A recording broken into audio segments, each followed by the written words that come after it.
Ladies and gentlemen, welcome back to the True Life Podcast. I hope that everybody's day is going beautiful. I hope that the sun is shining.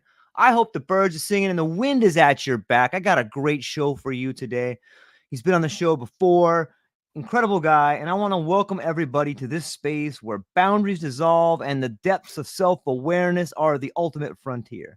Today's guest is someone who thrives at the intersection of entrepreneurship, mental health, and psychedelics, a true pioneer of the inner world and outer worlds.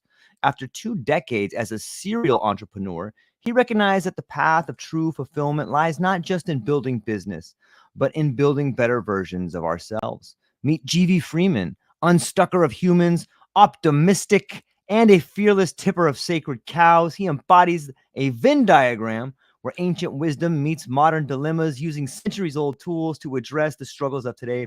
Gv stands at the sacred secular crossroads, guiding those who feel stuck, those who have achieved outward success but are still yearning for inner peace, inspiration, and purpose. Whether through transformational coaching, a psychedelic consultation, or masterminds, Gv helps clients break through barriers and unlock deeper levels of satisfaction. He's the guide you call after all the other guides have fallen short, and he's here to take us on a profound journey, ladies and gentlemen. Welcome, Gv Freeman. How are you, my friend? I'm doing fantastic, George. Thank you for having me here. That's quite an introduction. You did a lot of research and concatenation to come up with all of that. So I appreciate your wisdom and expertise. Well, it's coming right back to you. You know, we have had some really interesting conversations in the past, and I wanted to do justice to this conversation. I know you've got some new work out there, some new ideas, some of them controversial, some of them novel. And before we really jump into that, though, what's on your radar, man? How have you been? What's on your radar, and what's going on? Well, how I've been has been as usual in this kind of work. It has been mountains and valleys, to be sure. Totally. This year has been a pretty wild year. I started this upcoming project, which we're going to talk about, called Healing with Psychedelics. I started it last November, about a year ago. I drafted the table of contents for that book in Peru last November, and I spent the better part of this year working on that. And what's coming up next is in about 3 weeks, I head back to Peru. Myself and some folks are going to go down there and do some deep work. I typically spend a month in Peru in November down there with my teachers. So that's what's on the horizon. And then when I come back, we go into full swing of publishing and marketing this book and seeing what happens. So, yeah, what was it like? What was there something that this book or these ideas that have come to you is the process like, okay, here's some new ideas that I've been thinking about. They're finally catalyzed. They're finally ready to go. How does that process look like for you? So it's important to remember that I spent almost 25 years in corporate, and right. I spent most of those years in technology. My original degree is computer information systems. I have realized over the years that my brain sort of is a systems thinking brain.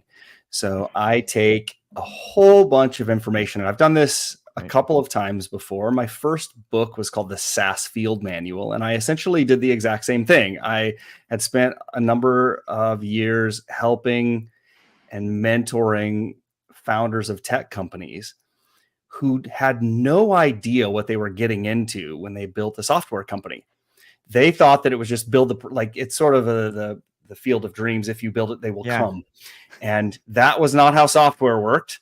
And there were so many people who just were missing so many pieces of the puzzle of starting a company. So I wrote this first little 80, 90 page book, and I handed it to entrepreneurs and said, here, read this. It'll take you a few hours. At the end of this book, you're either going to say, yep, this is for me, or you're going to say, oh, hell no. This is way more complicated than what I thought it was. That is what essentially has happened over the last decade with Healing with Psychedelics and the framework that I put together for this. Because what I realized was there's so many people that are wanting to do this work, and there's so many places for information. But there was no easy to follow path or container that held all of this information in like a reasonable way. I have to be honest, 80% of the content that people are going to find in this book, especially those that are experienced in the field, they're going to look at this and say, well, duh, like I know that. And that is absolutely true. And the problem is that most of the time we learn all of that through enormous amounts of trial and error, through enormous amounts of like seeking online and reading blog posts and research studies and all sorts of stuff. So what I did was I used the same kind of methodology. I took a whole bunch of topics, I put them into big buckets, and then I name those buckets and I write about them. So that's essentially what we did. It's basically like designing a big, giant psychedelic website. Yeah, it's the deeper you go, the bigger it gets. And I find myself sometimes thinking about, even things that people who read about psychedelics, especially people who do a lot of them, think that they may understand. Microdosing is one of those on some level. Like everyone I know has experienced macro dosing, micro dosing, but I can still see how in today's world, it's beginning to catch a certain type of fire that may not have been caught before. And it seems that microdosing is spreading out through the world and maybe reaching people it's never reached before. I recently read a blog post of yours. It had some kind of interesting ideas about the relationship between microdosing and coaching. And I kind of wanted to put you on the spot here and see and if you could just hash out some of those ideas with me.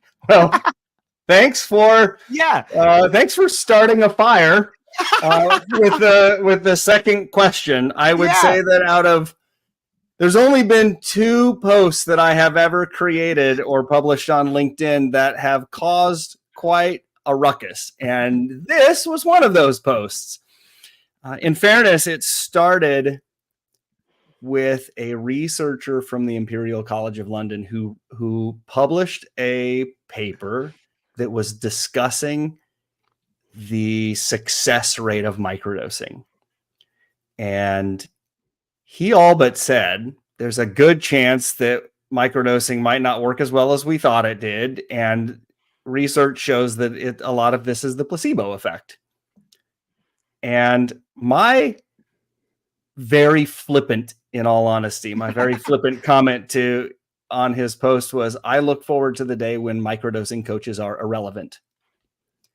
And holy shit, did I upset the apple cart in the psychedelic landscape, at least those on LinkedIn. I don't know today. Like there is some more research that has come out. This was probably a year and a half ago. There's some more research that has come out that does give a little more credence to microdosing. And I know people who have received enormous benefit to microdosing. So if it is a practice that you're interested in, right, and you feel like it is legal enough in your jurisdiction to try it, feel free to do that. My problem is not with microdosing and the outcomes that come out of it. My challenge that I offer to people is, and this goes for psychedelics and microdoses or macrodoses. If you remove the substance, would you still work with this person? So the way that I kind of frame it is, don't necessarily work with a microdosing coach, work with a coach who might use microdosing. It's a subtle shift, right? But when you place all of your eggs in the basket of microdosing, that you're missing a lot. So find a coach who actually knows what they're doing. Find a coach who can take you to where you want to go and knows the path, and then let microdosing be the tool that widens your window of tolerance.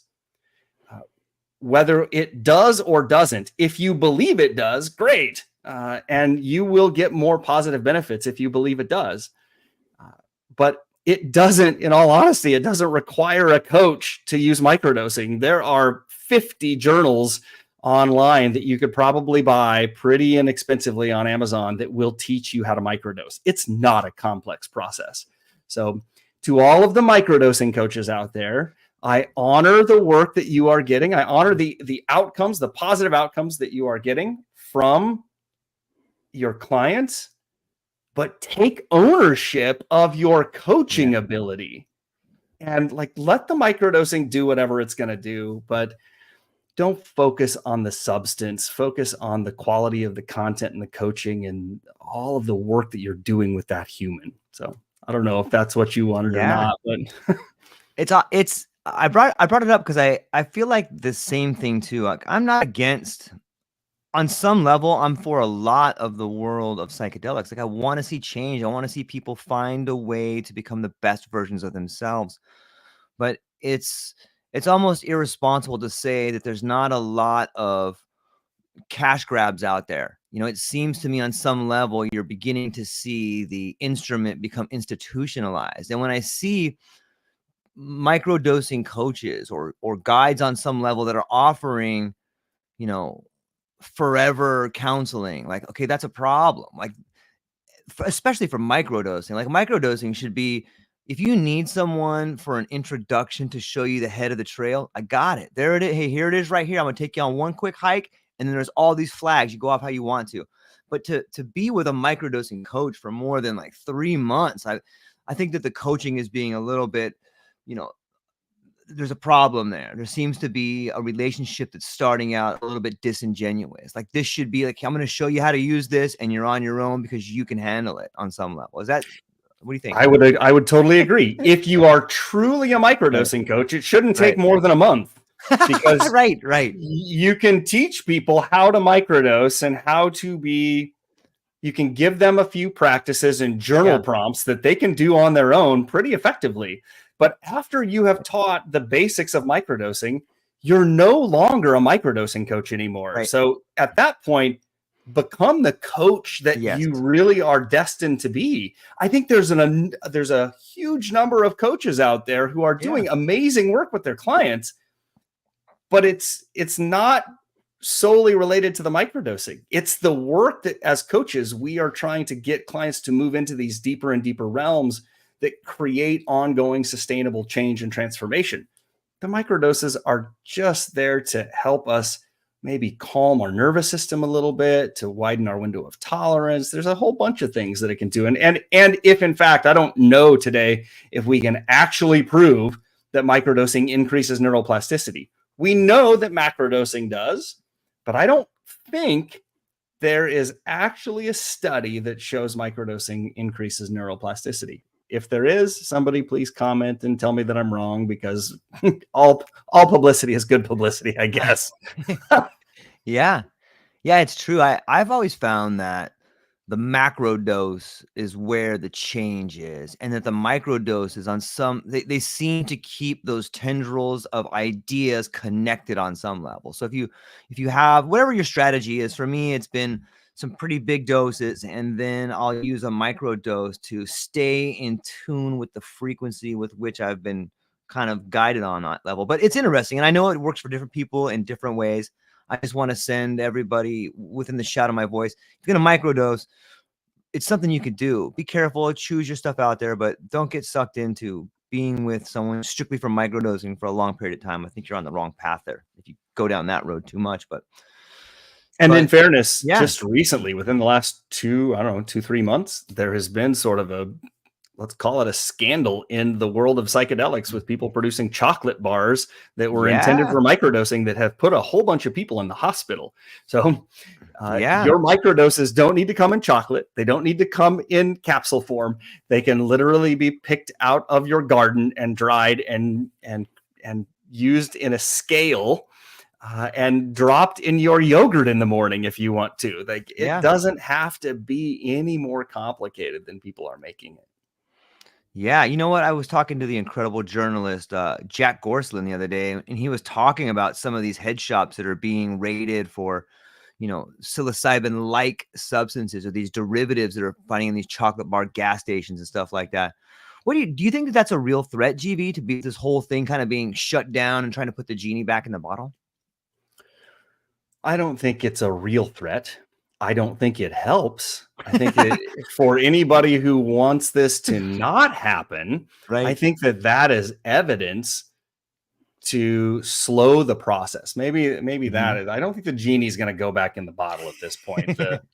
It will be too hard for politicians and lawmakers to interrupt the research that's happening right now. And frankly, Lycos maps and the failure that they recently had with the FDA, that hasn't stopped any research. The research is continuing. We know that these things work, but it will definitely slow the process down. So I think that the commercialization, the fast commercialization of all of this in some ways has slowed it down. I think that we're, in the Gartner hype cycle, we have reached the peak of it. Maybe MAPS 2020, the conference, psychedelic science conference of 2023 was maybe the peak of inflated expectations in the hype cycle. We are probably entering into sort of a trough of delusionment at one level. At the marketing capitalistic level, we have now fallen into or are entering into a trough of delusionment. But I will tell you, there's been people that have not changed their practice, not changed their offering throughout this entire course, throughout this entire last 3 or 4 years of hype. There's a lot of folks that are doing the exact same thing they're doing today as they were doing yesterday, and it hasn't changed. Yeah. On the topic of that, I can't get away from this idea of like power dynamics on some level, GV. Like the idea of whether it's gas station chocolate or it's the MAPS and Lycos debacle that kind of happened. Let me ask you this question. Is it possible to have a thorough relationship in guiding people? How do you as an individual deal with attraction and power in non-ordinary states of consciousness? I know that's kind of a big question, but I think it's relevant. Attraction and power in altered states of consciousness. Give me just a second here to let take this your time. It's a big one, I know. Settle. What I started to write down was the word Ayni in Quechua, Ayni, is roughly translated to sacred reciprocity. And to translate that even one step further, sacred reciprocity is this idea of today for you, tomorrow for me. And I think that when we're in all of these relationships, sacred reciprocity must be the foundation that we're building upon. I think of a lot of this, what you just referred to, as the difference between givers and takers. Capitalism, late stage capitalism, and our culture today tends to focus on extraction. We extract as much value as we can from a lot of things and a lot of cultures. And if you take before you give, you are out of the sacred reciprocal agreement. So when we're in a session, we have to give first. And the giving in this case, I think, is, I'm going to use some weird language here, but it's the giving of the reduction of suffering. So we are giving people the tools. We are giving people our skills, our energy, our transmission to reduce their suffering. But we have to give that first. One of my first bosses years ago, when I asked him for a raise, I went in during my yearly review and said, I'm doing all of this hard work. I want a raise. And you know what he told me is, great, go out and make more money. Make more money for the company, and I will give you a raise. I will, in this case, he said, I'll pay you 1/3 of the revenue that you generate next year. He already had the model in our industry, in the technology industry, consulting, that that salaries were 1/3 of revenue generated. But the important part is that I had to generate the revenue first, and then I got my reward. It's the same thing I believe, in the healing space. We have to give first before we can take. My teachers in Peru, the maestro that I study with, when I go down there in November, I will pay for him and his brothers, all of their expenses. I cover that up front. And at the end of that experience, they ask me, brother, how much do you want to pay? Do what you feel. They believe that God will take care of all of the finances for them. They don't specifically set a price for me to come down and do my work. I pay them what I can and what I feel like is in sacred reciprocity. Yeah, I like that. I wish more of the world could work that way. You know, maybe that is how it works on a cosmic level. This idea that we live in, this idea that we're paid a salary, or just maybe is the illusion. Maybe the real payout is you are getting in your life what you've given already. I mean, therein lies the secret, the movie, the book. Right. It is a universal law. And while I don't, the Buddha said, don't worry about karma. It's too complicated to understand. Right. We do not understand how karma fructifies in our life, and whether it's going to fructify in this lifetime or the next lifetime, and where our karma came from. But yeah, I think that everything is balanced. From the one becomes the two, the yin and the yang, from the dark and the light. And from the two become the many. And we all have to go back from the many through the two and back to the one. Yeah. And it's all just different levels of reality. Absolute reality is one. Then we have a dualistic reality, which is two. And then all of that two is shown in our life by all of these little human beings walking around trying to do the best they can. And I think that if we were able to think on a more sacred reciprocal level, we wouldn't have so much suffering in the world today. But it's really hard to do that when our nervous systems have been hijacked by scarcity. Yeah, it's a good point. It makes me, it's such a great tool for growth to see this bigger picture when you are down in the deep valleys of despair. You know, in your book, you get into a really cool story of an individual that his journey with psychedelics influences understanding of self-reality and healing, kind of what we're talking about now. Maybe if you don't want to, can you share a little bit of the magic in this story of an individual that you spoke to in the book? For sure. I think that it's interesting. There's a couple of interesting parts of his specific story. Okay. And one is that it evolves the concept of like the psychedelics being a silver bullet or a magic pill, and that we take this thing, we do this journey one time, and all of our problems are solved. But what happened to him is that in his mid-50s, he began suffering from treatment-resistant depression that was so severe. And he, if I'm not mistaken, this individual got his undergrad at Stanford, his MBA at Harvard, and he was in the finance world, and everything was going great. He had a few kids, he had a loving wife, and then in his mid-50s, this depression set in, and he didn't know why. Nothing significantly changed in his life. Now, what we came to realize later is that for at least 2 or 3 generations in his family, his mother and his grandmother, and maybe his like great grandmother or uncle, somebody had all had this happen. And they had all begun to suffer depression in their mid-50s. And I think there's a book called It Didn't Start With You that talks about epigenetic trauma.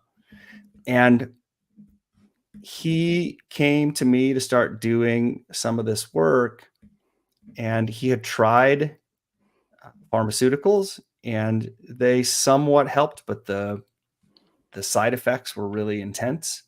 So he wanted to try and find a different way. And for his path, it was a one-on-one psychedelic experience first, which was then followed by 2 or 3 group experiences. And after that, it was followed by some really intense coaching work that we're still doing today. He and I work on a weekly basis, and it incorporates a lot of concepts from Advaita Vedanta and from Buddhism and from many sacred traditions. But what he realized is that so much of his thinking was distorted. Mm. And as he began slowly uncovering and learning the truth, his depression began to subside. And today, he would tell you that he is living a better life than he was living before the depression. And he is so incredibly grateful, which I would tell you is a part of his practice. Is the gratitude practice that we have incorporated into his work has been profound for him. But it took multiple experiences, and it took dedicated work in integration and what I call activation to actually implement these changes into his life. And as a result of that, he has adopted psychedelics as a practice, not as an event. And the practice of that, combined with a lot of deep integration and activation, have totally changed his life for the better. Yeah, I like the word that you use, activation. And in your recent writings, you have put together a lot of newer things that I haven't seen before, particularly around integration and the ideas of like the healing with psychedelic cycle. Like maybe you could talk about, first off, what was it that made you come to these sort of new ideas? Was this something that you saw maybe wasn't working anymore, was not working in your practice, was not working in your life? Was it just an addition that came to you? It's like, you know what, this will work better if we added this in there. Can you tell us about that trial and error and how this came to be? Well, it goes back to this idea of systems thinking. Okay. And it goes back to my experience, both doing my own work and also helping the members of our church do their work. And then I think it culminated. I wrote a book in 2021 it was just a short book. It started off as a blog post that then turned into a thing called the Psychedelic Field Manual. Right. And that was the beginning of this book. Right. Of the beginning of the new book. And really what I did was I came up with all the topics that I wanted to talk about. And in the marketing world, there is a concept called card sorting. So if you were creating a new website, you would actually create an index card, whether it's on paper or online, but you would write a topic down on an index card. And then you put those cards into piles. You group them into piles of similarity. So you have all of these cards, you stack them into piles. And when I did that, I took all of the topics that I thought needed to be addressed in psychedelics for beginners. Mm-hmm. I took all those topics, I put them into piles, and then I named those piles. And those piles then ended up becoming what I now refer to as the psychedelic safety wheel. And there's if you think of a circle with 12 different vertices or axes, I guess, that start from the center and move out to the outside, that is the psychedelic safety wheel. And for anybody who is experienced with psychedelics, none of this is inherently novel. So I don't claim to take credit for, let's say, 80% of this content. I think I'm taking credit for the ability to put it in a usable format. But right. If I just went through them roughly, it starts out with benefits. Then it looks at risks. Psychedelics do have risks. They are albeit low, but they do have risks. Intention, dosage, substance, what medicine you're going to take, facilitation, preparation, mindset, setting, the experience itself, your journey, then integration and activation. Those 12 buckets hold just about everything a seeker needs to be aware of. And the other part of this that I think is really important is there's so much emphasis right now being put on the guides, the facilitators, the clinicians. All the responsibility is being put on these people to manage all 12 of these aspects and to keep seekers safe in an ethical way. And I think that's a mistake. We are pumping, there are 150 plus psychedelic training companies out there right now, pumping people through certifications. Yeah. And a lot of these people do not have any psychotherapeutic background. They've not been trained. I worked with researchers, clinicians whose only psychedelic training before they were serving 25 milligrams of psilocybin to their research participants was going through holotropic breath work. That was the amount of their training. So if you're a seeker out there thinking about going into a research study, just know that the people that are doing research on you might have a whole hell of a lot less training than an underground guide. But what I really created this framework for was for seekers. This is what I refer to as bottom-up harm reduction. Rather than placing all of the responsibility on the guide to manage the whole process, what I think we should start doing is educating the population that says, hey, if you want to come do this work, great, come do it. But buyer beware. You do more work, you do more research buying a washing machine on Consumer Reports than you do with a psychedelic facilitator or doing a journey down in Peru. Right. And I think we need to swap where the responsibility lies. For sure, the facilitator has a lot of responsibility. But as a seeker, if you're going into brain surgery, or mind surgery, as the case may be, you should probably do a lot of research. So sorry, that was a big, long-winded answer to a very short question. No, it's beautiful. And I think it's relevant. You know, when I lived in Hawaii, so many people would come to Hawaii and just stay in Waikiki. Like they would fly, they'd pay all this money and they would go to Oahu and they would just stay in Waikiki and never leave. Like in some ways, I think that it's that sort of surface level tourism that we're seeing in psychedelics. Like you are, on some level, by going someplace, you're already getting leverage on yourself to have a change in your life. Like, okay, I'm going to do this thing. So you go to a brand new area. All of a sudden, you have a change of scenery, you have a change of heart, you have a change of attitude.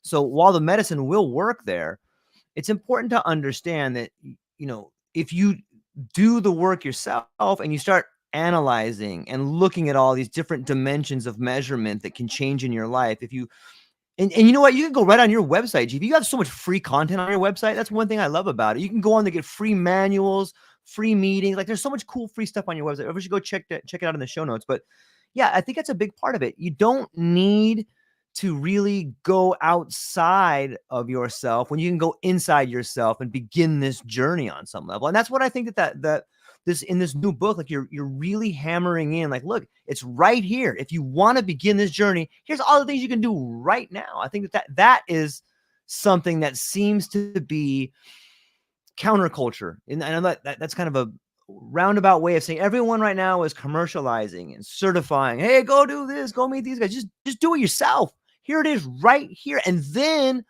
the teacher will show up and then you'll know what it is you want to look for in order to solve the problem that may be unique to you, instead of just going and getting the McDonald's of transformation. That's exactly right. Most people start their transformational journey with the body. Usually the body is one of the first places that we see dis-ease. Yeah, I like so that. weight gain, high blood pressure, things like that start to pop up first. So we start eating healthy, we go to the gym, we try and change our physical appearance, our physical body. Then you're running on the treadmill one day and you're listening to you're listening to the True Life podcast, you're listening to Brene Brown, you're listening to something that is like, I learned something new today that helps me explain why I eat the way that I do, or why I think the way that I think. Now we have moved into the mental body. So a little subtler than the physical body. The mental body is our thoughts, our knowledge, our wisdom. From there, then people say, huh, I am starting to recognize that I have a pattern that when this person says this specific thing to me, it makes me mad or it makes me sad. Now you start moving into the emotional body. Again, a little more subtle. And this is where we start seeing a therapist or we work with a coach. And typically where people are going to for psychedelic work. Like the psychedelic work tends to originate when we start noticing maladaptations in our emotional body. And then finally, we move into a more subtle state of the spiritual body. And that's where people come to spiritual practices. Personally, there's a lot of differences between religion and spirituality, and you can choose whether or not we want to go there or not. But spiritual practices, I believe, they show their rewards in the moment. Religion has a tendency to push the rewards off until we die. Religion says if you do good now, you'll get your just dessert once you leave this human body. Spirituality promises that we get our rewards now. And everything that you seek is already within us. We just have to find it. It is a process of remembering who we truly are and self-realization. Yeah, I've been reading quite a few articles on the way in which particularly science is showing is finally kind of catching up to spirituality on some level. You know, for so long we have put these things on two different sides. Science seems to throw out anything it can't measure. Okay, we can't measure that, it doesn't exist. Spirituality seems to have a way of pointing towards that change that we want to be, and it being something we can't thoroughly put into words. What's your take on science catching up to spirituality, or is it just part of the same? Is it part of the same picture, part of the same wholeness, or how do we tackle that? Science and spirituality. What do you think? First off, I think that we are driven by scientific materialism, and that concept originates from, maybe as simple as we can make it, you have to see it to believe it. Well said. And spirituality originates from the reverse of that. You have to believe it to see it. And do I think that science and spirituality are merging closer and closer together? Absolutely. I think that what we're seeing in quantum theory, and I am not a physicist, and I don't know if string theory cannot thus far be proven, but I think that just based on how close science is actually coming to what the rishis in India were teaching 3,500 years ago and what they talk about in the Bhagavad Gita and the Mahabharata, string theory proposes that everything is energy. We're all strings of energy vibrating at different frequencies. And when you compress or bind together these strings tight enough, these pieces of these strings of energy look like matter. They look like solid structures. Well, that is exactly what the rishis talked about when they referred to the Brahman in Advaita Vedanta. The Brahman is this substratum of everything. It is an energetic source that has always been and will always be. It moves from unmanifest to manifest, and when it becomes manifest, it creates solid structures. This is the foundation of the idea. Like when we say we are God, and God's a really tricky word for people. So maybe I should say we are infinite source. That's a more generic term that people, or universe or spirit, or like whatever you want to use. But The idea that the Brahman creates us and that we are at our deepest level the same thing as the Brahman, which the rishis referred to as the Atman. That is our own little piece of the Brahman that exists within us. It's part of our soul, our psyche. It's hidden. What the rishi said, it's hidden in the hridayam, or the heart cave. It is the place, if you put your hand in the center of your chest, which would be over your fourth chakra, it exists in the heart cave. And this Atman and the Brahman only have three characteristics. Only three.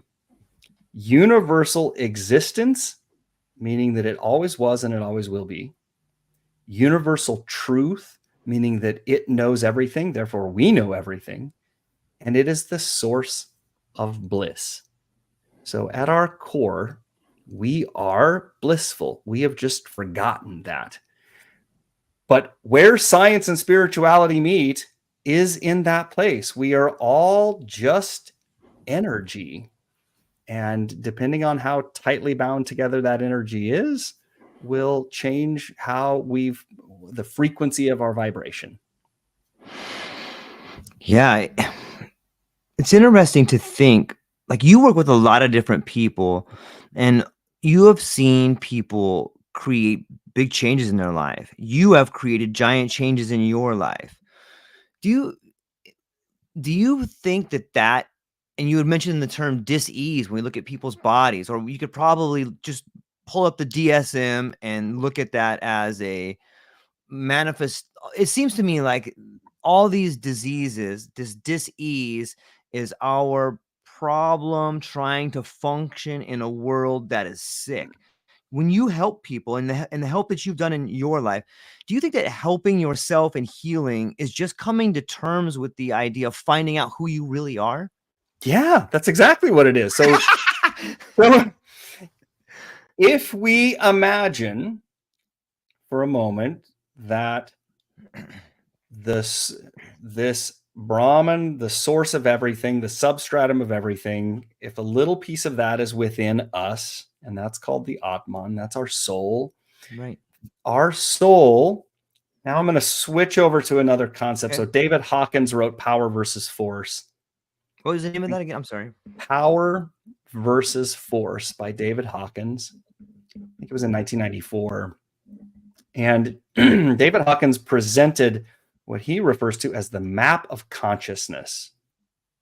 And through a whole bunch of kinesiology, muscle testing, millions of muscle tests over 20 years, showed that on average, humans vibrate at have a frequency of a certain level, and his lowest vibration is shame. And that's shame vibrates at he calls an energetic log of 20, and enlightenment vibrates at 1,000. So remember, we started talking about energy and waves. Yep. We know that energy has a certain frequency and a certain amplitude.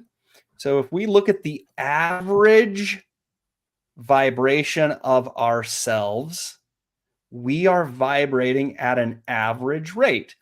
The most suffering that I experience in people are those who vibrate at a level of 200 or below. So this is shame, guilt, apathy, grief, fear, desire. So when all of that stuff is just extra residue that has been, all of those low vibration frequencies are just residue that we have collected over the years. And some of it was handed to us, karma from a past life. Some of it we create in this life. Some of it, if we had led traumatic or neglectful childhoods, we hold a lot of this low vibration residue. Healing, we need nothing to heal. You need nothing new to heal. You only need to release what is not you. Because you, at your deepest level, at self with a capital S, vibrates at this pure Satchitananda enlightenment level. And all we need to do is get rid of everything that is not that. That's what in Advaita Vedanta, we call it neti neti. We figure out not this, not that. We figure out everything that is not us. Everything that is not us, we can let go of. And then what we are left with is us, is the self. And the self is pure bliss. So healing is just remembering who we are from the very beginning. We just forgot. That's what they called Maya. It is the grand illusion.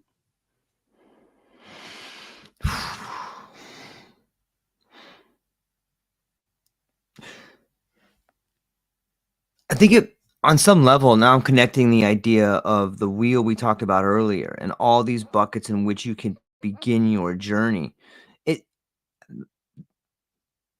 Sometimes like the first step of that journey is hard. Like when we start thinking about getting rid of the things that aren't you. And then, okay, well, how do I do that? How do you do that, GV? How do you get rid of the things that aren't you? I'm sure the first part is awareness. However, like, how do you start taking these steps to get rid of the things that aren't you? Well, we sort of talked about it, right? We start with the physical body.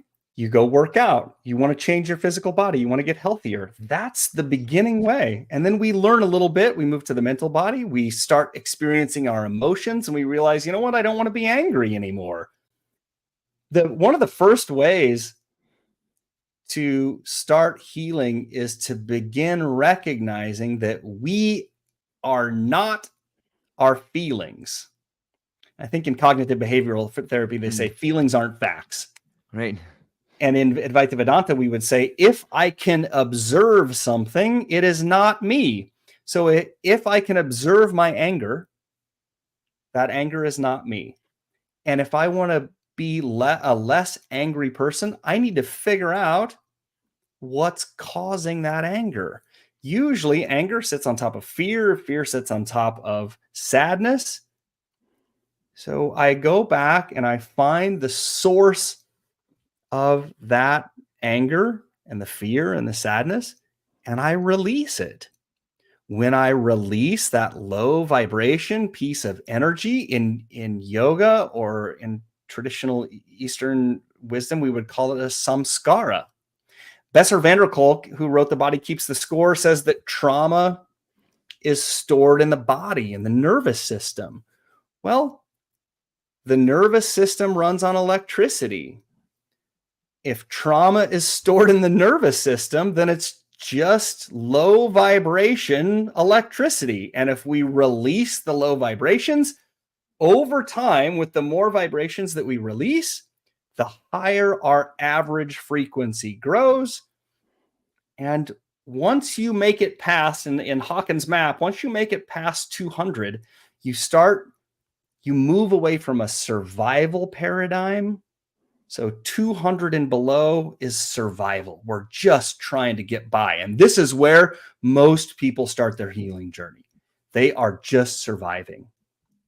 But once you build enough strength in your system and you release enough of the old crap, then you move above 200. Courage. Courage is the swing point. Courage is the middle of the pendulum. When you move into courage, now you are growing. Now you start to actually experience life in a new and profound way. But we have to get rid of all that low crap first. And we do that with working out. We do that with therapy. We do that with coaching. We do that with meditation. You can start your journey anywhere. I spent 10 days in silent meditation in Vipassana, and that was my first moment of self-realization. It felt like ants were eating off the side of my face for at least a minute.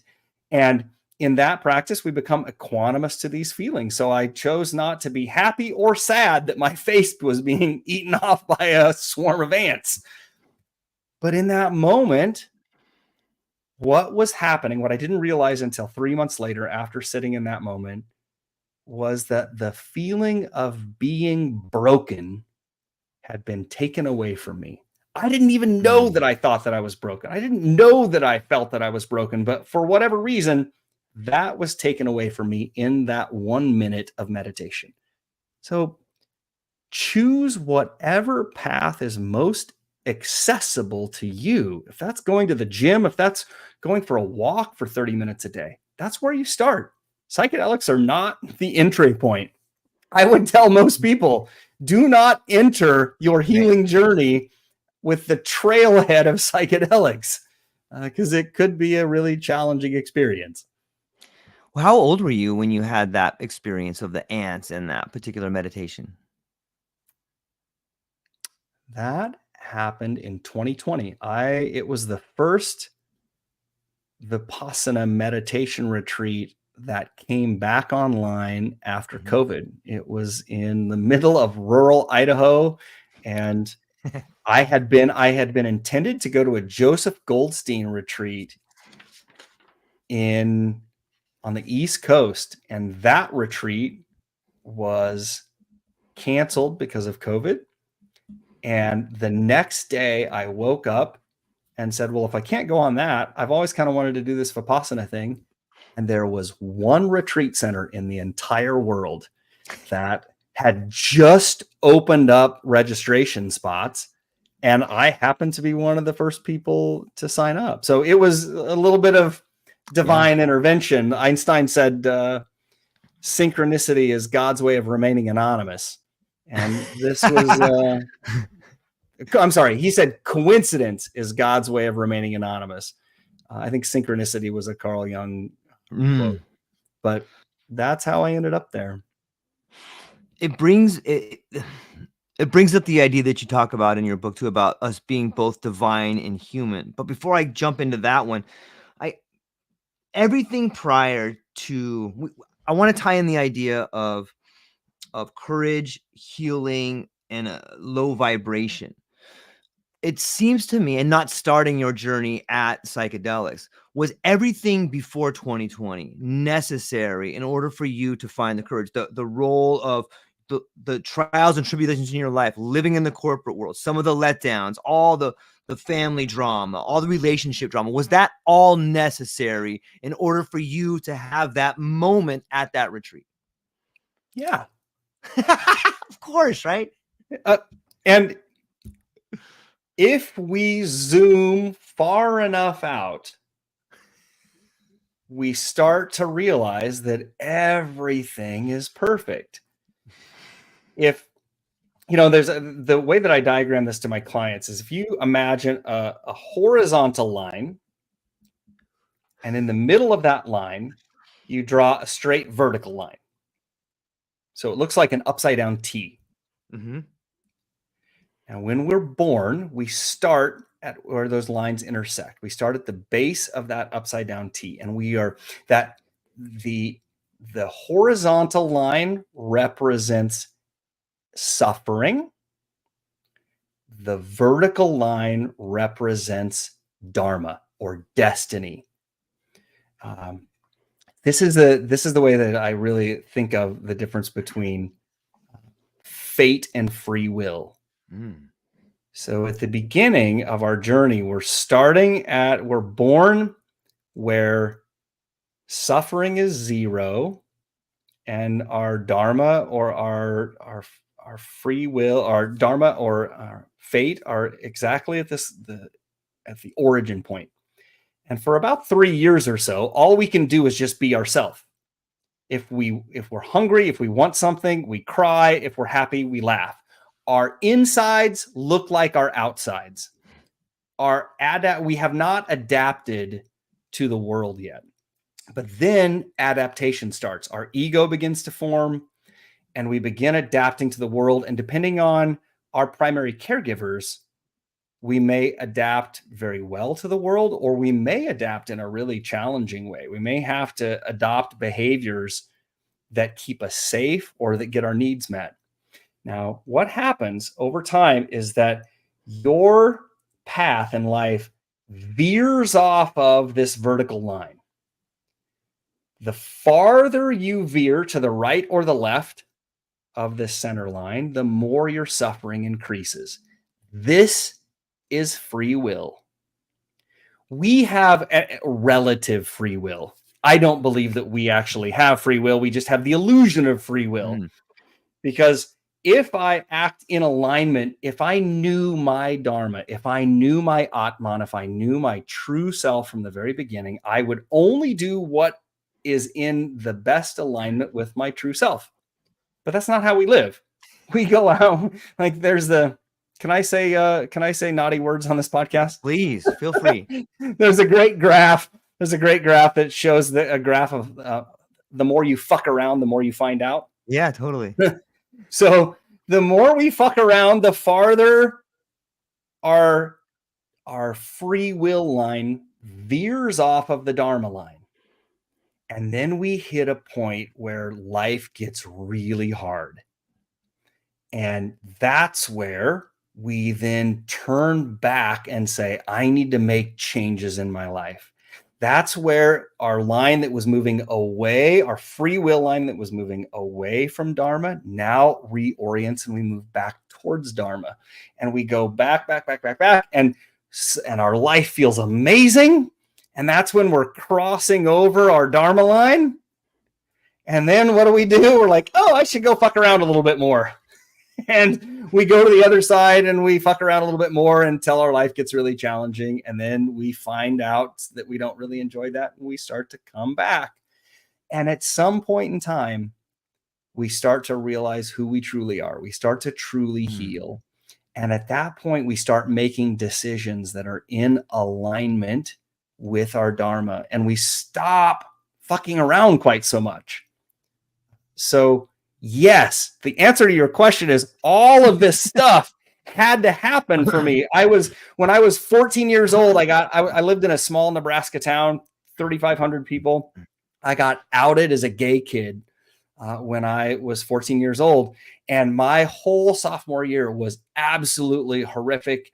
I experienced tremendous bullying and trauma. And so what did I do? I moved to Belgium. I became a foreign exchange student and I lived overseas for 11 months and I started drinking and I started using drugs. And that was the adaptation that I used to hide all of that difficult experience. All of the relational trauma that occurred to me was being shoved down. It was heavy energy that I stored inside of my system. And I numbed it all with substances. And I did that for 15 years. And then finally, in 2007, I got sober.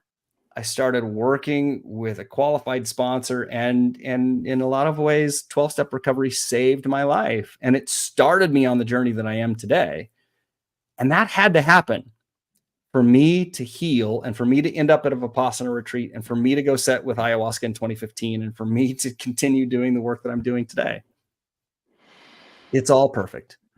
Yeah, I think that sort of explains the idea about being half divine and half human, or maybe you like that's a really well put. I think you could put on. I think there's a little bit more that you have in the book. We don't want to give away everything, but is there anything else on that particular topic of being half divine and half human that you want to talk about? Really simply, the Brahman, the Atman, right, is our divinity. It's always inside of us. We pack on all of this trauma, all of this nervous system dysregulation, all of our relational issues that we've had through life. All of that just shows up as shame and guilt and anger and fear. And it's all just residue waiting to be relieved. Here's a really great analogy. Think of a fishbowl.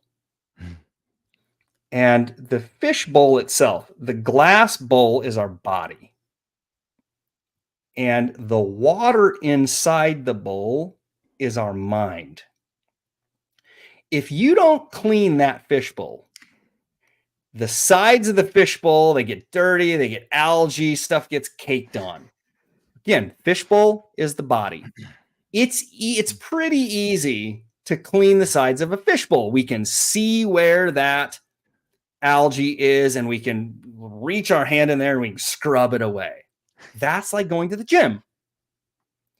But now the water is more challenging. Over time, if you have fish in that bowl, or even if you put the bowl outside, dirt is going to collect in the bowl. And over time, the dirt in that water filters down, settles down to the bottom of the bowl, and it creates this layer of sediment on the bottom. I think of this layer of sediment as our unconscious mind. We don't have access to our unconscious. It's down there. It's where all this low vibration trauma is stored. And over time, if we don't clean the bowl, it gets thicker and thicker and thicker. But there's always a little bit of dirtiness that's floating around in the water. All we have to do to heal is find a filter. And filters can be made of all sorts of things. Filters can be going to the gym. They can be therapy. They can be coaching. They can be meditation.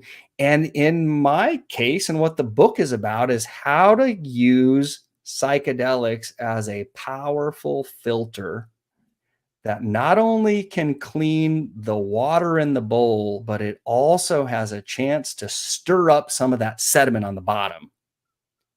And once that sediment is stirred up, we have an opportunity to clean it, release it. Psychedelics, at their very simple nature, transmute, transform, and liberate low vibration energy from the water. They help clean the sides of our bowl. They can heal the body, the mind, and the spirit.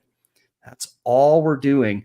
And the Atman inside of us is pure. It's just waiting for us to find it again. That is our divinity. It never changes. Everything else that is not that is our humanness. And the closer we can make our humanness resemble the divine, the better our lives get. We can enjoy our lives more with less residue, less dirt in the water. Yeah, it's it seems a lot of people just medicate the fish. Yeah, that's exactly right. Let's just like this, the fish gets sick. There's algae and bacteria in there. The fish gets sick, so we give the fish some drops, and we like here, fish, drink this medicine, and it doesn't ever clean the bowl. That is the pharmaceutical. That is modern medicine today. It is the modern medical complex. Modern pharmaceuticals, dude, they don't heal us any more than NyQuil heals a cold virus. All NyQuil is doing is just numbing the symptoms, is decreasing our symptoms long enough for our body and our immune system to clean itself. But our body can't clean by itself. It cannot clean all of this trauma. We need help to do that. And most of the time, that help does have to come through another human being. It has to come in relation. If we are injured relationally, we usually have to heal relationally. So you can take psychedelics alone, but most of the time, the healing that we receive comes through the interaction with another human being. So if you're seeking a facilitator, since we've talked about the map of consciousness, I would tell you, always find a facilitator who is vibrating at a higher frequency than you are. Never sit with anyone who is sitting at a lower vibration than you. And ideally, you want to sit with a facilitator who understands and vibrates at a level of love or higher, because that's really all you're trying to do. You're just trying to remember that you are bliss. You're trying to remember your divinity. Why do you do it, GV? Like, why do you want to help people? Like, what is it that rings true to you about helping people? Because after 20 plus years in corporate America, thinking that I was going to be the CEO or chief marketing officer of a tech company, infinite source, the universe, smacked me upside the temple with a frying pan and said, this is not what your dharma is. Every action, every job, every marketing plan, every brand refresh that I did was filling up my bucket of external satisfaction and validation, and was doing nothing to nourish my soul. And this is what I have found is my calling. When it's your calling, it will keep calling. And finally, I decided to listen because I had suffered enough by not listening. So why am I doing it? I think it's because I think, at least with the level of consciousness that I'm operating from today, and that changes every day and it could change tomorrow. But today, I was asked to help relieve the suffering of others. I'm not doing anything, to be sure. My teachers in Peru always remind me, we work for our clients, but we always serve God. So in the Native American tradition, they call it the hollow bone. I'm simply providing the structure, a safe and stable structure for people to come do their own work. And if Infinite Source chooses to work through me, awesome. But everybody is doing their own healing. I'm just there as the spotter. Yeah, that's really well put. I was speaking with Dr. Stewart yesterday, who spends a lot of time in palliative care. And a lot of what you're saying echoes some of our conversation about people who find themselves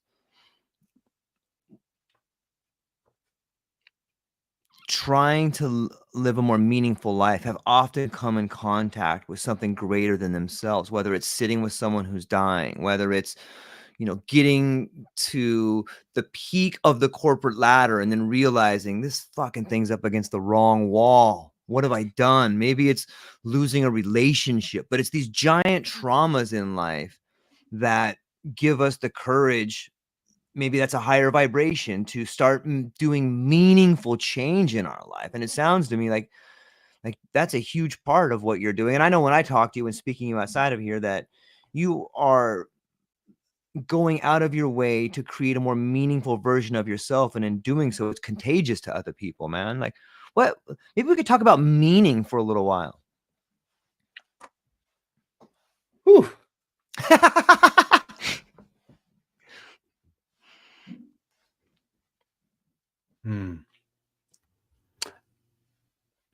Well, this is hard. This is really hard. And I'll tell you that I spent the better part of a decade, 18 years, starting with recovery, through lots of therapy, through lots of inside work, yoga teacher training, Peru, all sorts of things. And I spent almost 18 of those years not knowing who I was and what I was supposed to do. I was doing things that felt good, but I had no awareness of that. And last May, I was sitting with ayahuasca and I heard the medicine say to me, "You are love." And it was like, I knew that that was not a thought that I had. It was not a conscious thought for me. I would have never said that about myself. But when I heard it, something felt true. And the moment that I was willing to believe that, a process in the medicine started that felt like cellular surgery that lasted a good couple hours and was probably one of the most intense medicine experiences that I've ever had. I've had one since that time, which was equally as intense, that involved some surgery. But meaning, what I have come to realize for me is, if my Dharma tells me that I am love, then anything, any action, any word that I say, any judgment that I make that is not coming from a place of love is out of alignment with my Dharma, with my true purpose. So that's what meaning means to me. And all I'm doing today, I screw up all the time. I undoubtedly said something on this podcast that is probably going to not feel loving to somebody, here's how I look at meaning, or how I help my clients understand meaning. If you think of a Venn diagram, one bubble is success. I believe that we do have to feel successful in our life in some way.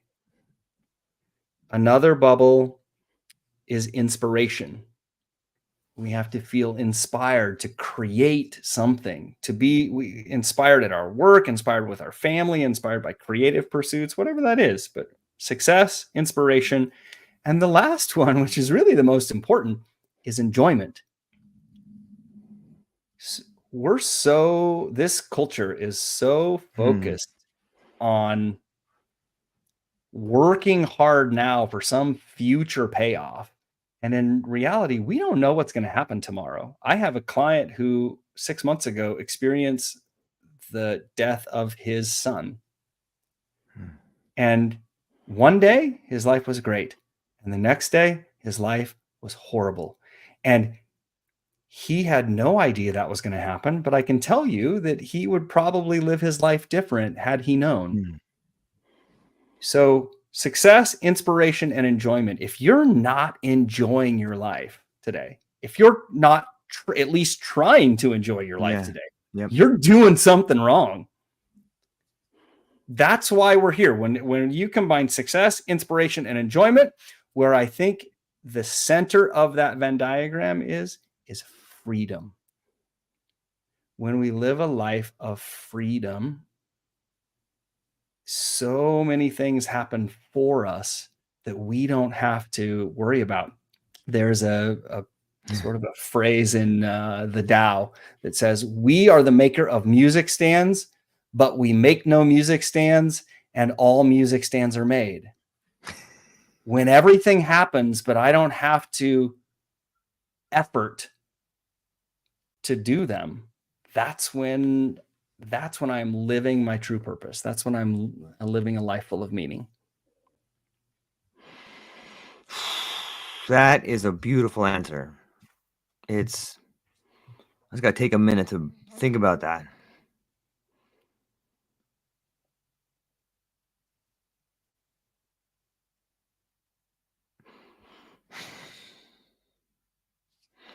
Do you think it's culture? Like, it takes so much courage to do that. Like, it takes it, and it seems so counterintuitive. Like, why does it take so much courage to do the things you want to do, to be the person you're supposed to be? Is that because we're bombarded since youth of, when I think of culture, I think of the first 4 letters of cult. Like, we have all these preconceived ideas, like, be this, be that, you're not enough, be this person, look how pretty they are, they drive this car, you want this person, like, are we just bombarded with so much distractions that the signal gets blotted out by all the noise? Yeah, it is purely cultural indoctrination. I have a theory. There is no proof to any of this. So what I'll share here is just personal opinion at best. But we have a culture built on power, money, and control. Yeah. And when I look at so many people who are striving for more power, who are billionaires looking for more money, and who want more control, the first thing that comes up for me when I hear that is, what is the energy that is generating those desires? The Buddha said all suffering comes from craving and aversion. So we crave more power, we crave more money, we crave more control. What is the source of that craving? And my hunch is that it's fear. It's fear and scarcity. Yeah. Some people are just given massive amounts of money when they are born. They're just the intergenerational wealth. Right. It happens. They can't do anything about it. But I do think that so many people are operating from a place of scarcity and fear, and no amount of money is ever going to make them feel safe. But when you are educated, when you're too rich, you're too pretty, and you're too smart, you don't have to heal. So you don't have to let go. If you can just buy everything that you need to mask your discomfort, to numb your discomfort, there is no need to heal. Our brains have gotten amazing. We stitch together discrete moments of happiness to make it feel like we're happy. So we go out, like if you're thinking about a night out, you talk to your partner and say, hey, let's go on a date night. And they say, yeah, that's great. Let's do that. So you go out and you eat a nice meal. And in the middle of that meal, you're feeling so wonderful and you're eating this beautiful steak and everything is great. But then when the meal starts, like you're halfway through your steak, you're like, oof, the steak's almost gone. Dessert. So you notice your level of enjoyment starting to decrease. So we add it. We go to the next thing and we look at dessert. And then after dessert, we're like, oh, what's going to happen next? And you think about, well, we go for a nice drive. Okay, let's go for a nice drive. And that nice little drive bumps you back up again. And then you start to sink again. And you're like, well, maybe we'll go home and we'll go to the bedroom. And each time we're stitching together this discrete moment of happiness that starts to fool our brain into thinking that we're happy. But the reality is, if we're generating happiness through outside sources, they will always go away. But when we can start generating through inside sources, through connecting with our divinity, they never go away. We're really good at two things in this culture. We're good at addition, adding things to make us feel happy, or thickening. So, I'm going to take a bath. Oh, a bath would be great right now, but a bath with music would be even better. Or a bath with candles would be even better. How about I add someone to the bath? Now that's even better. We thicken this experience to increase our perceived level of happiness. And at the end, the water all goes down the drain, the candle gets blown out, and now we have to start all over finding that happiness again. This is how our culture, our consumer culture, has created our thinking. We have been trained and indoctrinated to think this way since we were about, well, I'll say early middle school or elementary school, when we start having to test for college and get good grades because we need to change our future in some way. But a lot of people are being indoctrinated into this far earlier than that in their families. Yeah. Yeah, it's interesting to hear it put that way, but I agree 100%. When you look at your trajectory, GV, maybe this switches back and forth, but do you feel as if something is pushing you or something is pulling you? You know what I mean by that? Like sometimes there's a force of like a wind beneath your wings, but sometimes there's this idea of a great attractor, the same way a marble finds its way to the bottom of the bowl if you drop it. What do you think on the difference between pushing and attracting? Yeah, and the old way, I feel what comes up for me first is the old way of life, my corporate way of life. Something was always pushing me. Something was always demanding that I do better, that I make more, that I achieve more. Today, something is very much pulling me. I don't have to effort at all anymore. I'll be honest. When I moved from corporate to solopreneurship, the first 18 months was probably the most difficult 18 months of my entire life because nothing was pushing me and it didn't feel like anything was pulling me. And I did not yet have the trust in my system to trust source, to trust that infinite source to give me exactly what I needed. That 18 months was hard. And it taught me a lot about trust. And today, I'm trying to decide if I should say this out loud. I'm going to, just because it's the truth. And that's all I can do is speak the truth. I'm going to knock on wood to say, I've not actually worried about finances for a couple years now, because I know that source will bring me the clients that I need to pay the bills. I'm not a rich man. I don't have an enormous amount of extra in my life, but I've also never gone hungry, and I've also never gone without a roof over my head. And I thank the doctors and source for that. But I trust today. I trust that everything's going to work exactly the way that it's supposed to. And I've stopped trying. Marketing has, after 20 plus years in marketing, it's amazing how much effort I put into trying to get people to manipulate people to buy shit. And now I actively encourage people to not buy stuff. I say, buy it or not. Like, come on this trip or not. Do what your heart feels, because I never want to manipulate or encourage someone to do something that's out of alignment with their own authentic self. I'm trying to be my authentic self. I should be trying to get everybody else to be theirs. And if I'm manipulating someone, then I am going against their dharma. And that is bad karma.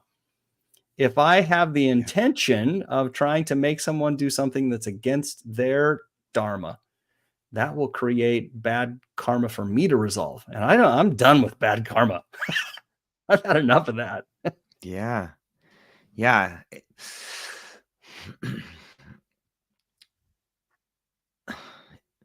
It brings me to an interesting idea of, no one can tell the future or whatever, but it seems to me, maybe it speaks volumes of where I'm at in my life, but it seems that I feel like we're on the cusp of a whole new creator economy. Maybe it's the people I'm talking to. Maybe it's getting to hang out with you for a while or speaking to some really cool people. But the journey that you talk about courage and these 18 months of like, okay, nothing is pushing me. Now I'm being pulled. Do you see, like, and maybe it's the circles that we spin in, but do you see the future emerging as more of a creator economy? I think everyone is creating. I think that desire makes the world turn. Like that. And we're all creating, but there's a lot of people that are creating from their adapted self, not their authentic self. So I think that the feeling that I would imagine that the feeling that you're feeling, the shift that you're feeling, is that people are creating from a place of authenticity. Now it's creating from the heart, not from the head. Yeah. And it's coming from a place of love. It's not coming from scarcity and fear. It's truly creating from somewhere in Hawkins' map. It's coming from 200 or above. It's coming from courage or willingness or acceptance or love. It's not coming from fear and scarcity.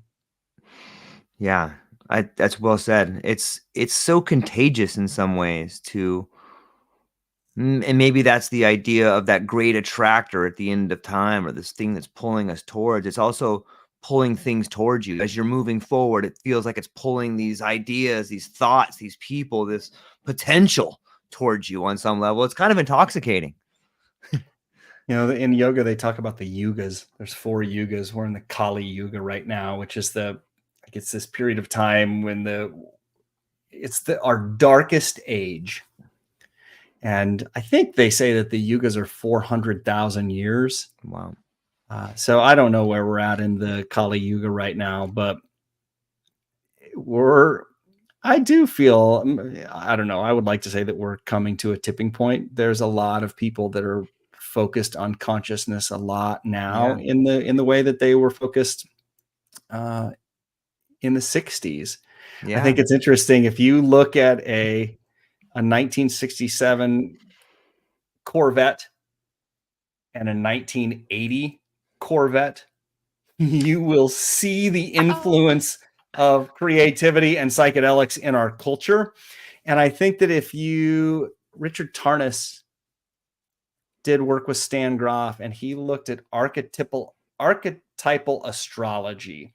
And he proposed that so much of what humans create is actually in the cosmos. It's actually in the alignment of the planets.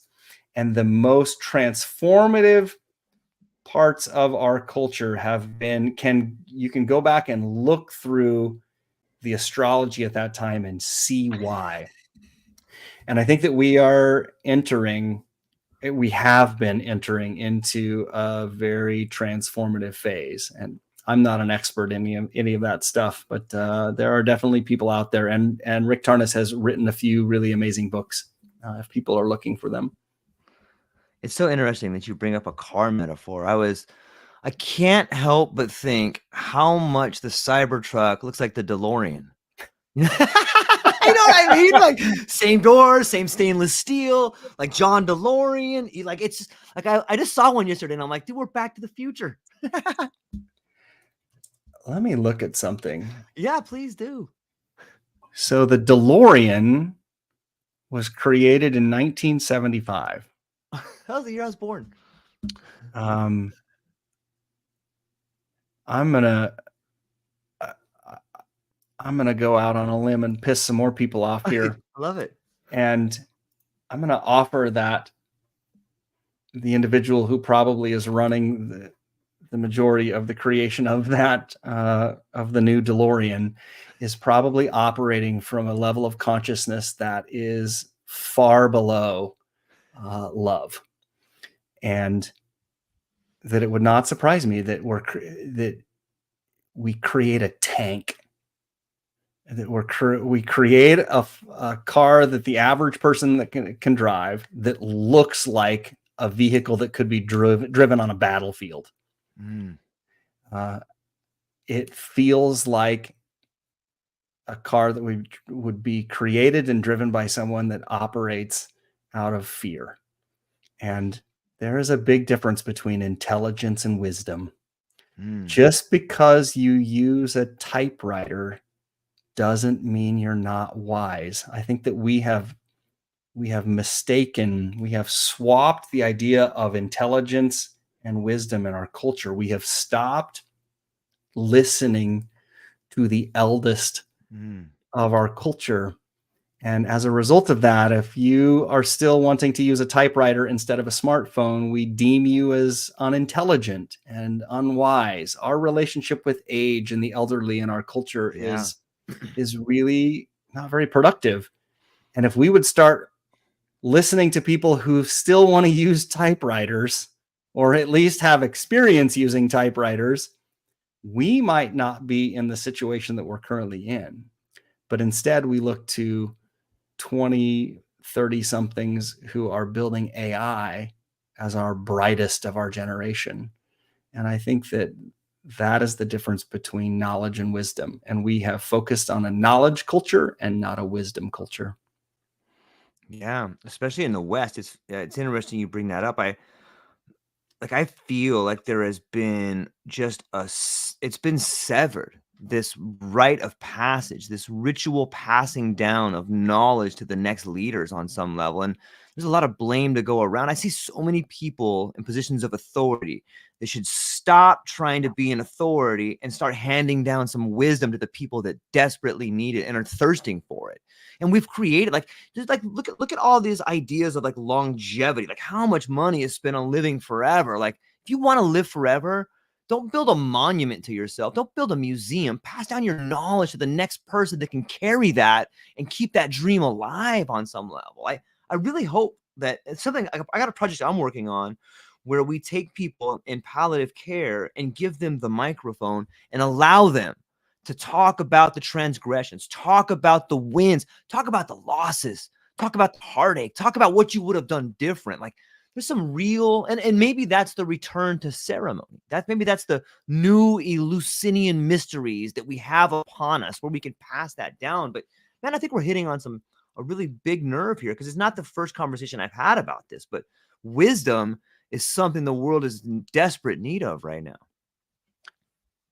You bringing up rite of passage, I think, is a really, really important thing that we've never had in it's hard to say the West, because I think that even in some Eastern countries, rite of passage has also started to diminish, but it's probably a little more profound. Like, of course, the bar mitzvah the quinceañera. Yep. Those are rites of passage, and there's Residues of rites of yeah, passage. there's implications that come with those rites of passage, and for many people, Yeah. myself included, Here. I never went through that. We don't have those in our modern culture. And I think that for many people, the first powerful and profound psychedelic experience you have is that rite of passage. It is literally where before that experience, your consciousness was focused outward on achievement and power, control, and money. And then something happens. You touch fire for that first time. And your consciousness, rather than being focused outward, shifts, and we turn our consciousness inward. It is literally a returning towards the self. And when we make that change, you cannot unring that bell. Once you fall onto the path, however you do it, you can't ever get off the path anymore. This is what happens when people show up at they show up at Burning Man, taking a couple grams of mushrooms for fun, and they have some amazing, powerful self-realization moment, and they have a hard time integrating that experience because they weren't really thinking that 2 grams of mushrooms or a couple hits of LSD was going to make them meet God. And when we meet God coming around the corner in an unexpected way, it's sometimes hard to integrate that kind of experience. And sometimes we don't want to be on the path. And that's even harder when you don't accept your responsibility to start honoring your Dharma. The universe will put up every resistance that it can to show you how you're supposed to be living. I can't think of the guy's name. It's going to kill me.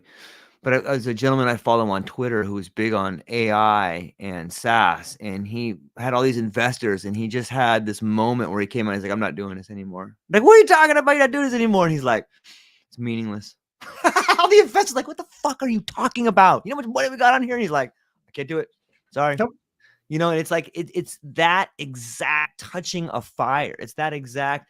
And this is why people say, "Hey, be careful." And this is why some people don't ever do drugs. Don't ever do this. Is like, look, you may have a boundary dissolution, returning, life affirming, explosion in your life that you cannot unsee.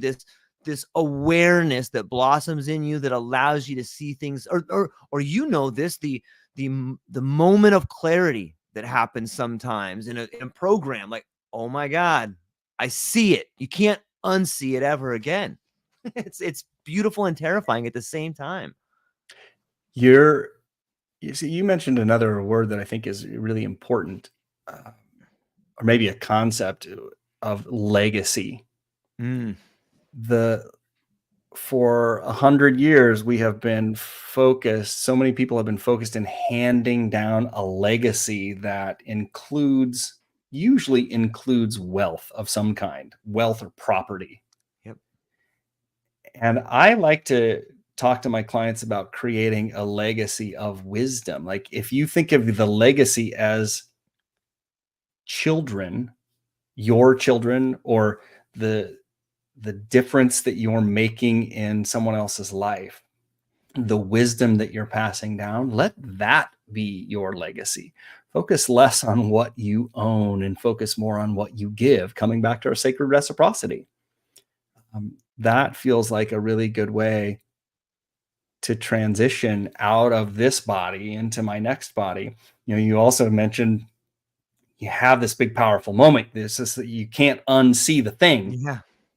And this is where, if you're considering psychedelics for the first time, especially if you're considering ayahuasca or DMT, 5-MeO specifically, these medicines can sometimes open up these really powerful experiences. And we can see things and we can receive messages that sometimes are hard to decipher. And I think it's important to remember that the medicines speak in metaphor a lot. So when the medicine says Yeah. you need to sell your house, liquidate your 401k, and build a retreat center in Costa Rica because now you're supposed to be a shaman serving ayahuasca, like slow your roll on that one. Like if that's the message that you got, I say the bigger the change, the longer you have to wait to put the message into practice. So small changes, 30 days. Big changes, getting a divorce, selling your house, like moving to Costa Rica and quitting your job, wait 90 days and see if you still feel the same way.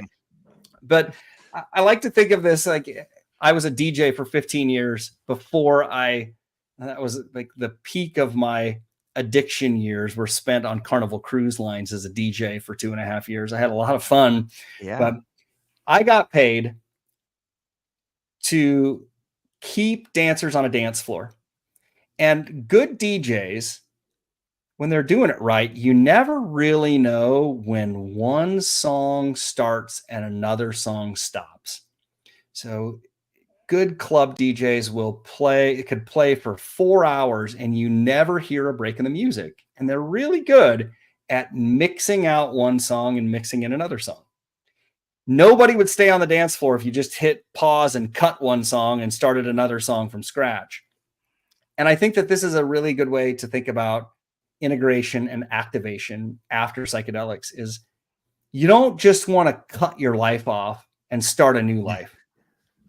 Slowly mixing out the tune of who you thought you were and slowly increasing the volume on who you want to be or who the medicine has shown you to become is a much safer and stable way to go about change, sustainable transformation. Don't go to a psychedelic journey and come out of it with a New Year's resolution to say, I'm going to be a new person and I need to lose 100 pounds and change my life. There's way more effective ways to incorporate this, the new learnings into your life.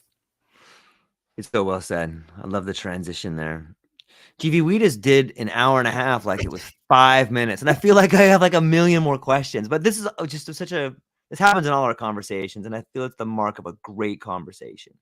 I'm super thankful, man, to get to talk to you and spend some time with you and read some of the new things you're writing. And for everybody within the sound of my voice, I would encourage you to go down to the show notes and just go to Gv's site, check out what he's written. There's so much free material there that is worth reading and understanding and can show you different cool things. But before I let you go, Gv, where can people find you? What do you have coming up and what are you excited about?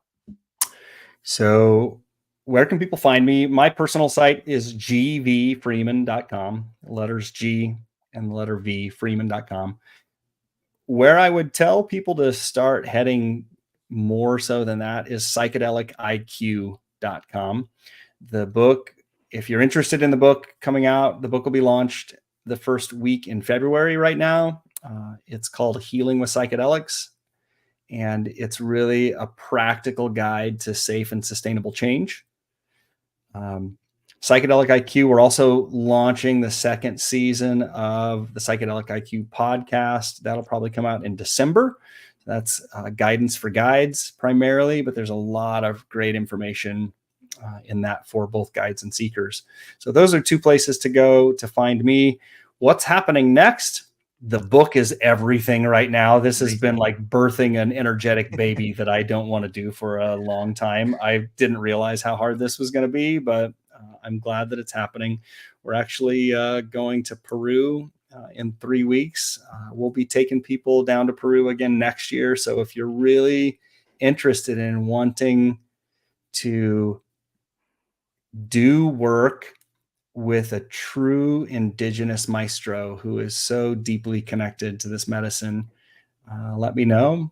It's a beautiful experience down there. We spend a couple of weeks in the mountains. We spend a week in the jungle. We take a little jaunt to Machu Picchu, 2 medicines, Wachuma and ayahuasca. So any of that, if that's interesting, please reach out. And if you're stuck and you want to get unstuck, the work that I do is coaching and psychedelic work. And those are really great ways. So if any of that calls, just reach out. I'm not going to sell anything to anybody. Yeah, it's beautiful. Thanks to everybody who's participating. I'm just now getting my Rumble feed coming in from Apple Eater with Rome. What's up, Rome? Thanks for hanging out with us for a little bit. Thank you for spending some time on the new platform that I got over there at Rumble. Go back, Rome. You'll love this. I promise you. I know you're just jumping in now, but go back, listen to some of the stuff we said.